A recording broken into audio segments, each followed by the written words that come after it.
Salut à tous, heureux de vous retrouver sur Direct Course, votre émission quotidienne sur canalturf.com. On se retrouve pour ce programme du vendredi 12 mars. Une nouvelle fois, c'est l'hippodrome de Deauville qui nous accueille pour un deuxième quintet consécutif cette semaine.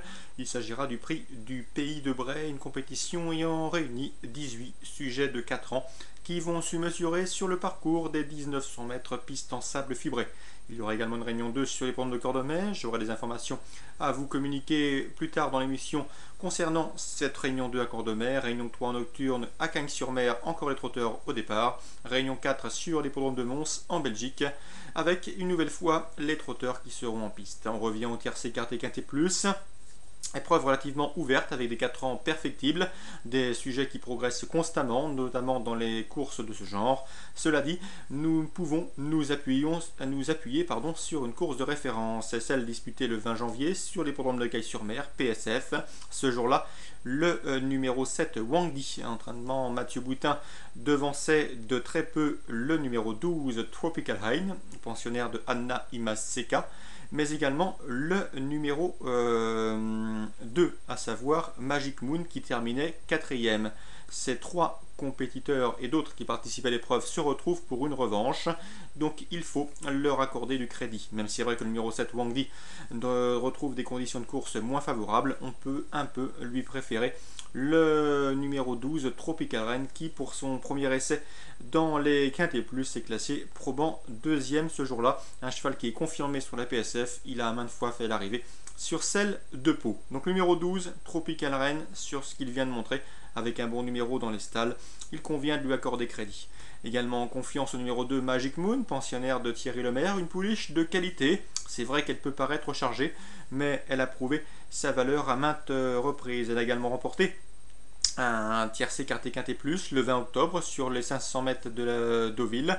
C'est une pouliche qui ne sera pas dérangée par ce parcours des 1900 mètres. Bref, malgré son poids, elle aussi a les moyens de conclure dans le quintet. Donc le numéro 2, le numéro 12 et le numéro 7 sur la ligne récente dans un quintet plus courant janvier s'annoncent redoutables pour l'une des 3 premières places, en tout cas pour terminer dans le quintet gagnant.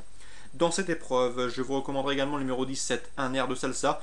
Ce concurrent de 4 ans se retrouve bien placé dans le bas du tableau dans cette épreuve en 34,5 de valeur. Un pensionnaire de Stéphane Vattel, il a pour lui d'être entraîné sur place, d'avoir hérité d'un bon numéro dans les stalles. Bref, pas mal d'atouts dans son jeu. Et sachez également qu'il reste sur 2 excellentes sorties sur la piste en sable de Villaz. Bref, une aptitude à la surface qui jouera bien évidemment en sa faveur, mis une nouvelle fois de hier.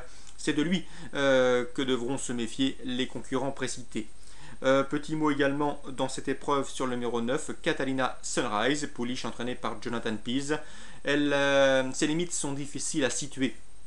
Cela dit, elle s'est produite à 3 reprises sur ce parcours des 1900 mètres PSF. D'ailleurs, elle ne compte que 3 sorties à son actif. Et elle reste sur 2 succès. Bref, des limites difficiles à cerner.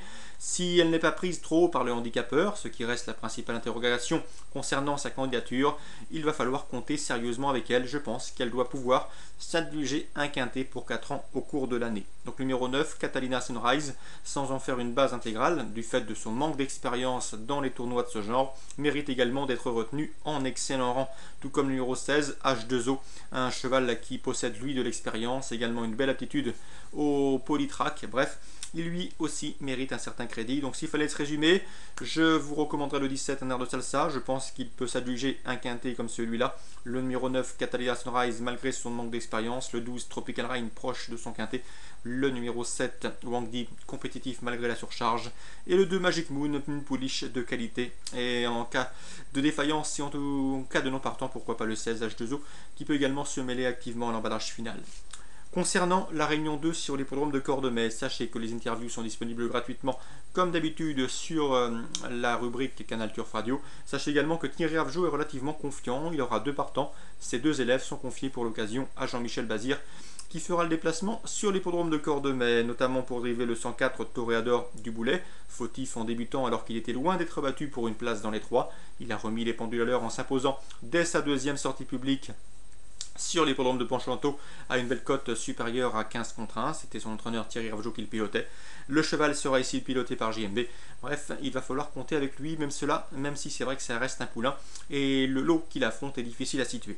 Le 218 Salsa du Dijon, elle aussi effectue une rentrée. Elle est certes assez compliquée à driver, n'étant pas à l'abri d'une bêtise que ce soit au départ mais également durant le parcours. Cela dit, elle est en net retard de gain et il ne faudrait pas être surpris de la voir briller d'emblée. Donc Thierry Ravageux confiant avec le 104, Toréador du Boulet, le 218 Salsa du Dijon. Deux éléments qui n'ont pas les gains en rapport avec leur évident potentiel.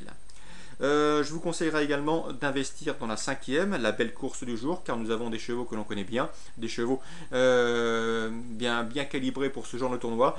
Il faudra pourquoi pas s'appuyer sur un jumelé avec le 513 Printemps de Gaïa, le cheval est au top, en retard de gain, il reste sur 2 victoires. Olivier Raffin s'entend à merveille avec lui, c'est une nouvelle fois une priorité. 513 Printemps de Gaïa. Ses plus sérieux rivaux seront sans doute le 509 Outsider de Cambe, drivé William Bijon, un cheval qui a accumulé des disqualifications, il semble s'assagir, ses derniers résultats en région parisienne sont corrects, et ici c'est un sérieux prétendant également au succès, tout comme le 512 Orateur GD, déféré d'4 pieds pour ce bel engagement au premier échelon, et confié à un pilote, lui aussi devrait jouer les premiers rôles à l'instar du numéro 1, 11 d'Irak. Il ne gagne pas souvent ce numéro 1, 11 d'Irak, mais il met toujours son cœur sur la piste, il se livre toujours à fond, il est d'une louable constance et d'une louable régularité dans les tournois de cet acabit. Une nouvelle fois, sa place est parmi les 4 premiers, sauf incident. Donc dans cette cinquième, par ordre de priorité, je vous conseille le 13 Printemps de Gaïa. Selon moi, sa place est sur le podium, s'il n'est pas victime d'aléas de parcours. Le 509 Outsider de Camp, s'il est sage, c'est son plus sérieux prétendant opposant au succès. Le 12 Orateur GD pour la qualité de son engagement au premier poteau et l'intention de le déférer. Et le numéro 1, 11 d'Irak, qui une nouvelle fois devrait participer à la lutte pour l'une des 4 premières places. Voilà, tout est dit pour ce programme du vendredi 12 mars. On se retrouve demain pour une nouvelle émission. Je souhaite de très bons jeux à tous. N'oubliez pas de participer à notre concours de pronostics gratuit dans la rubrique prévue à cet effet. Donc très bons jeux à tous, bonne journée et rendez-vous demain.